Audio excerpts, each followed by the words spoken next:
Hey, what's up, guys? Little man with a big opinion here.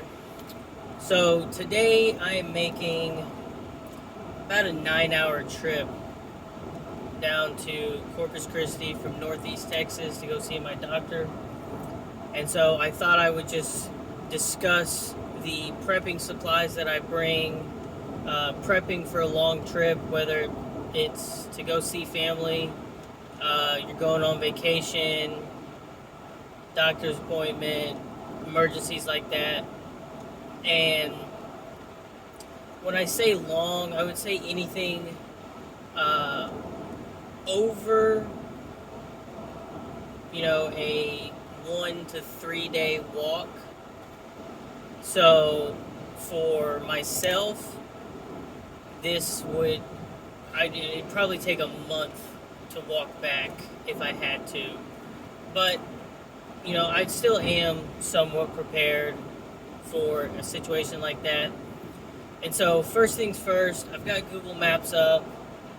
They do a pretty good job of keeping you updated on road closures, construction, accidents. But having a physical map with you, that way, if there was a power outage, the cell towers were down, your phone was dead, something like that, you still have a way to, keep going without aimlessly going down the road. I just recently moved up to Northeast Texas, so when I get about to the Austin area, I've got the route pretty much memorized, and I've got a couple of routes in my head because of past road closures and just taking different routes for fun, going back and forth between Central and Southeast Texas. But getting, I think the map that I have is the 2019 Road Atlas, and it's the entire United States, and they get all the way down to, state highways and county roads and stuff within those maps. Uh, you'd be pretty okay not having to get the most updated map every year, uh, but in a situation where you didn't want to take main roads, uh, you had to, zigzag through county roads and smaller state highways and stuff. A road atlas would do wonders for you. Always bring a get home bag and kind of be prepared for any issues that your vehicle might have. So I topped off the gas tank before I left, made sure the jumper cables were in here, the spare tire had enough air in it, car jack.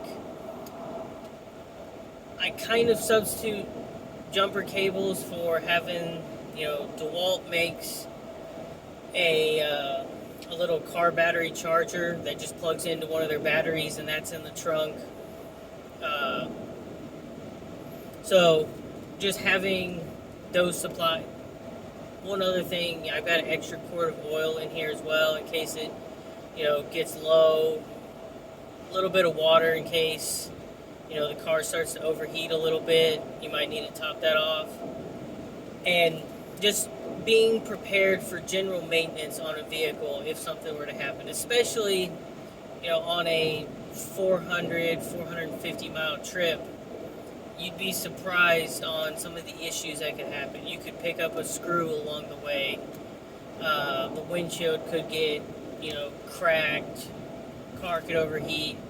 Having the supplies to keep your main mode of transportation that allows you to go 70, 75, 80 in some parts of Texas, instead of having to do, 10 to 20 miles a day of walking, and most people really aren't prepared for that. But in the go bag, I keep, meals that I don't really have to do a lot of preparation for.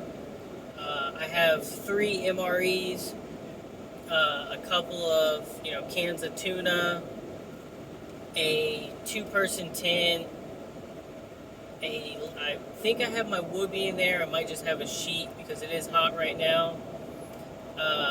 Bug spray, battery charger, and then I think I have a couple of Mountain House meals. Couple that with a 2 liter Camelback bladder and a 1 quart water bottle. Of course, a knife and the firearm. And I don't really carry much else. I'm trying to think. I've got a Sawyer Mini in there, and I think a lighter.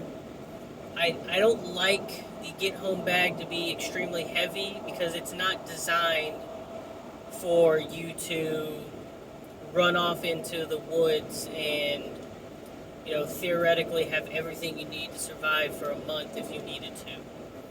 Its main purpose is to be light, have the stuff I need to stay out of the elements, keep myself hydrated and fed, if I ever had to walk. So another bit of advice when you're making a get home bag is, for one, if you're not training carrying that much weight, then your get home bag should really only be 20 to 40 pounds, and 40's pushing it. I know the 2 liter bladder of water takes up a lot of that weight requirement, but it should be a lot different than a bug out bag. Your bug out bag will have maybe more food. I'd include a saw and a hatchet, maybe a sleeping pad and a sleeping bag. But that bag should be still in a comfortable range for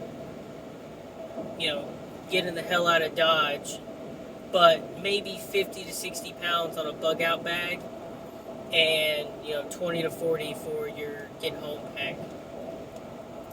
The last bit of advice that I will give you is,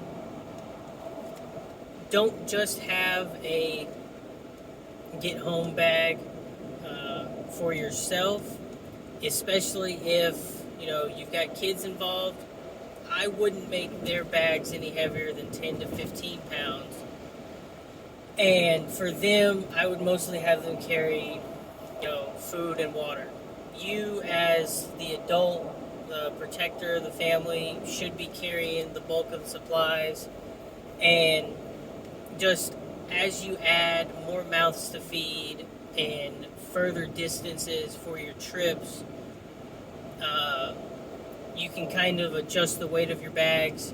And if you're going further and further away, or you're adding more and more people, like say you were in a 12-passenger van, then if you make trips extremely frequently, or you want to be you want to step up your prepping game, then you seriously need to put in, effort of training, practice how you preach, train for the fight that you want to be involved in. And so for that situation, once a month, take that bag and just go for a 10-mile walk. It's mostly a walk at that point. I wouldn't really consider it a hike or a ruck with that kind of weight.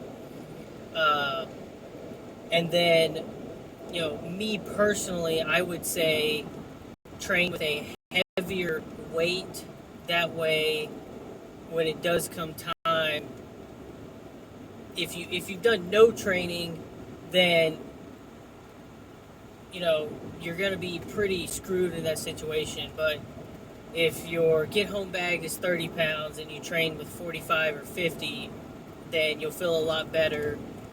And of course, you're in a stressful situation, and so it's better to become prepared. Come prepared when systems are all up and running. You still have electricity. You can relax on your sore day instead of just having to continue and go and go and go.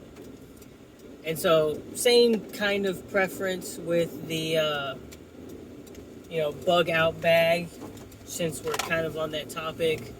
If your bug out bag is 70 pounds, 60 pounds, do your best to train with 5 to 15 pounds heavier. And with that, I'll end this video before it gets too long, and I'll focus on the road more than kind of glancing at the camera.